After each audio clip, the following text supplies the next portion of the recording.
Hello, everyone. This is another episode of Open Book. I am Billy Price. I am one of the two co-founders of Billy Footwear, and I love Open Book. I love it so much because it gives us the opportunity to share a little bit about the brand, share a little bit about, I guess, my personal story. But the part that I think I love most about it is just a wonderful platform to be able to share and introduce folks that we collaborate with. So today we are absolutely honored. We have Sydney Stuart. She is the Executive Director at Spina Bifida Association of Iowa. Sydney, welcome to Open Book. Thank you. So glad to be here. Glad to meet you. Excited for this. Well, me too. And there's a lot of things I want to ask you. But I think a great place for us to start would be if you could just talk about the Spina Bifida Association of Iowa. What is your nonprofit? So Spina Bifida Association of Iowa, we serve all of those affected by spina bifida across the state of Iowa. That could be their family members that need help with resources, going to hospitals, their caregivers, and the person living with spina bifida. We have programs anywhere from educational programs, mentoring programs, Camp So Bright, which is one of my favorite programs out there, which connects kids and adults to each other. And it is a completely adaptive camp for specifically those with spina bifida that have never gotten to do something like that before. And those parents get the time to connect as well as the kids, and the adults get to show that they are living long and independent lives, and that really helps some of the other parents that have tons of questions about where their kid might end up in the future. Along with our camp, we have our Iowa Ability Fair that we do every year, which is a completely adaptive fair for any ability, where there's kayaking, fishing, rock wall climbing, swimming, as well as resources. Other nonprofits come in and set up stands and are able to give out the resources to the participants at the fair, which are always helpful for everyone to know what is out there for them and who has their back. And then following that, it will be our first gala this year. We are celebrating 50 years of service. So in 1972, there was a group of parents that were pushing for this nonprofit to start. And those parents got it to, we became a 501c in 1974. So this November 9th, we are going to be celebrating with our donors, our volunteers, all of our sponsors for the event, as well as those that we serve and our members.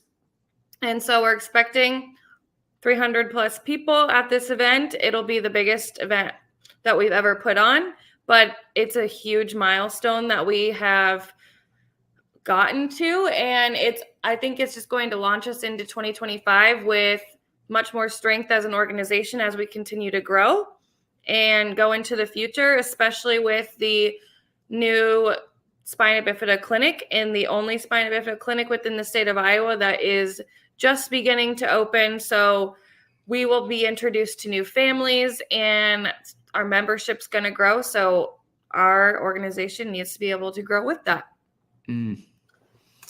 Well, Sydney, I mean, that is a ton of information. There's a lot there, and that is awesome through and through. And I think a great part for me here to be put up the website. So on the screen right now, I do have the website listed. For those listening, I'll read it off to you. It is sbaia.org. So sbaia.org. Wow, there is so much that you guys offer. And I'm curious, how did you get involved? How did this, as the executive director, how did you become involved with the Spina Bifida Association of Iowa? Honestly, it was by luck that I found this organization. They kind of saved me from the sales background that I was in and wanted to get out of. They had just lost their executive director and were looking for a new one. And I was looking for a change in what I do and wanted to actually feel good about what the job that I did, and bring some other things to the organization that I felt that I could. So I went to a board meeting and listened, fell in love with what they did, and I have fallen in love with getting to know the families and being an advocate for them for our grant assistance programs, and just being there for our board members who I wouldn't be here or be able to do my job without. So I'm grateful for all of that. So how long have you been involved? I have been involved for 1.5 years now. Okay. Well, that's amazing. I mean, it sounds like 50 years. I mean, the 50 years being in existence, that is, that's an incredible feat. I mean, that is really, really cool. Like, so many different stories, so many different families. I'm curious, does your association, I mean, I know there's more of like a national organization, and this one's like Iowa, but is it just corner to corner Iowa, or is it more like just pockets, or like, how does that work? Is it like geographically for you? Corner to corner Iowa. So anyone that lives within the state of Iowa, we serve. There are some families that will come out of state if we have room for them within like our camp. If there's room for those people that are on the border but aren't considered Iowa, my words aren't coming to me, but if they're not considered to live in the state of Iowa, but they're kind of bordering on it, we do allow them to come to our camp, because it's still important for those kids to make connections with other kids just like them. Yeah. And how many families are associated with the association? I would say that is a hard number to count just off the top of my head, and us redoing all of our like booking, but I would say anywhere from 200 to 300 families across the state of Iowa. Some are more involved than others. And then there's just so many other families that don't even know we're out there. So that's been a big part of what I've been doing since I got here, is raising awareness around our organization to find some of those families that didn't know that we were out there before. Yeah.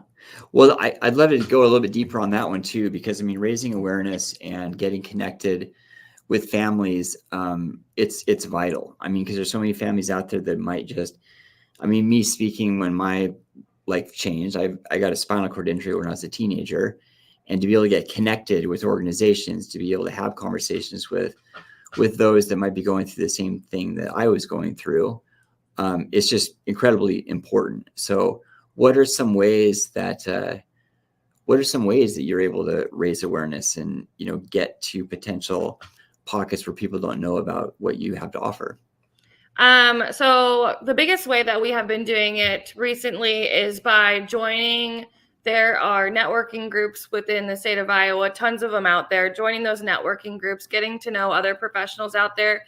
And you wouldn't believe how many people, Spina Bifida is so rare, but then you'll just be having a conversation with someone about what you do, and they know someone with Spina Bifida. Mm-hmm. So while it is rare, it is one of the top birth defects out there, aside from heart birth defects. So, and 166,000 people across the U.S. are affected by Spina Bifida. So raising that awareness, especially to hospitals out of state, because there's not a lot of in-state care for patients with Spina Bifida in the state of Iowa.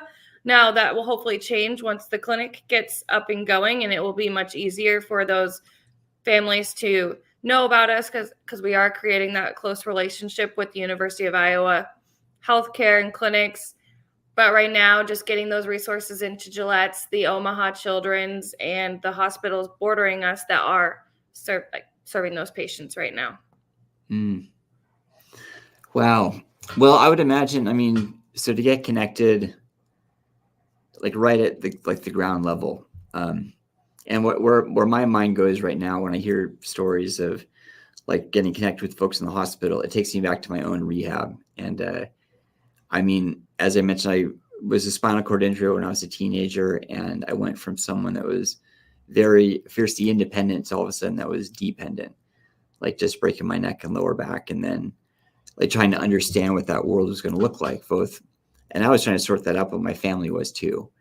So I would imagine that there's a number of families that right when they're finding out that they have a child with spina bifida, there's just a ton of questions that they get overwhelmed with, and they're looking for answers and looking for someone to talk to. So I would imagine once they do get connected to members within Spina Bifida Association of Iowa, I bet it's just like you're just like almost like saviors, right? Just being able to like not only being an ear to hear, but a shoulder to cry on, and just being able to listen and just talk things through. Yeah. So with spina bifida, most of the time these days, a new mom finds out while she is still within her pregnancy, and there's a surgery that they can do to help with some things that they weren't able to do in the past. That helps with mobility and tons of other things. I mean, it's a snowflake defect, so that surgery, along with the spina bifida and how it's going to affect one person from the other, really differs between people. But we're working on getting our like board of directors page up so that people can go directly to our website from our resources and find somebody's story that they connect with, or just feel like they connect with, that can reach out to them for advice, a shoulder to cry on, like you said, or whatever it is that they need. That person has volunteered to be there for them. So, yeah. Wow. Well, that's okay. Cool. I mean, that's amazing. I mean, it's, I don't know. I mean, over the last 50 years and whatnot, I mean, it just seems like there's been an amazing community, both outreach, but also like being able to be engaged, like within the community, to do just some really fun events. Yes. Well, and so our gala is called Fabulous Beyond 50, specifically because healthcare is getting better. While there's still a long way to go, it is getting better, and spina bifida patients are living longer. And so Fabulous Beyond 50 not only is for our organization and beyond, but it's for those that are living with spina bifida that are out dating that age range that they were once told they might not live to. So. Wow. Well, yeah, I was about to ask. I mean, like, it's going to be, it sounds like this gala is the biggest you guys have ever put on, which has to be both exciting, but also a little nerve wracking. Yes. Big participation, big marketing, big outreach, get people, involved and talking and stuff like that.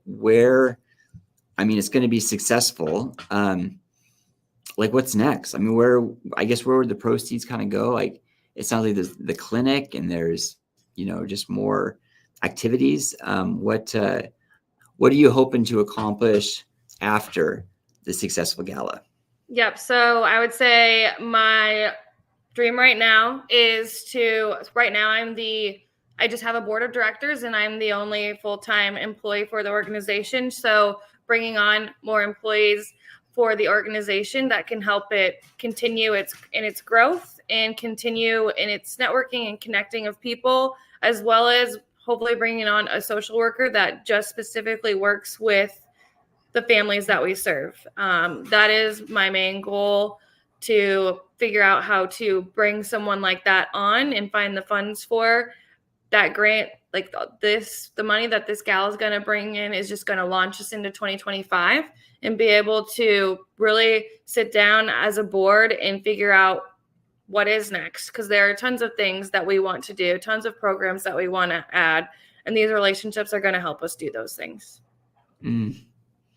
Wow. Well, I would love to dig in on all of that, because it seems like every single one of those has a huge value add avenue to pursue. But I do want to be respectful of your time.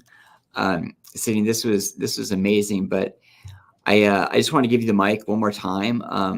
And one question I did have for you is, how did we get connected? How did you get connected to Billy Shoes? So my amazing board member, Cassie, reached out to Chris, who is in your strategic partnerships, I believe, a couple of times before we reached his desk. So thank goodness we reached his desk, and then we had a great meeting with him. He got us set up for our affiliate side of the website, and some coupon booklets and some amazing ideas that he had for our upcoming events. And then he connected us with you, and here we are. Absolutely love it. I love that. I mean, This is, like I was saying in our pre-call, I mean, this is stuff I just enjoy this stuff so much, getting connected and hearing what you guys are doing. And then any way we can help, because I mean, it really fosters just this beautiful community, and when we're all working together, I really truly believe there's nothing we can't accomplish. So Sydney, this was amazing. Everyone else out there, I wanted to make sure to show the website once again. The website, sbaia.org. Be sure to check that out. Very informative, but also right on the main page, you'll see information about the gala, the upcoming gala. So I think tickets are still available, correct? Correct. Yep. Okay, awesome. Yeah, so you can learn all about the gala and the last 50 years of amazingness that the organization has gone through. Also, some other places you can go. Check out their Instagram. So it's Spina Bifida Iowa, at Spina Bifida Iowa. And then on Facebook, it's just a little bit different. It's Spina Bifida Association of Iowa. All amazing resources to get plugged in, check out what they're doing, and help. So again, Sydney, this was absolutely incredible. Thank you dearly, dearly for your time. Yes, thank you as well. It's been great. Everyone else out there, this was another episode of Open Book. I hope you enjoyed it. We will have another one again really soon. So until then, take care.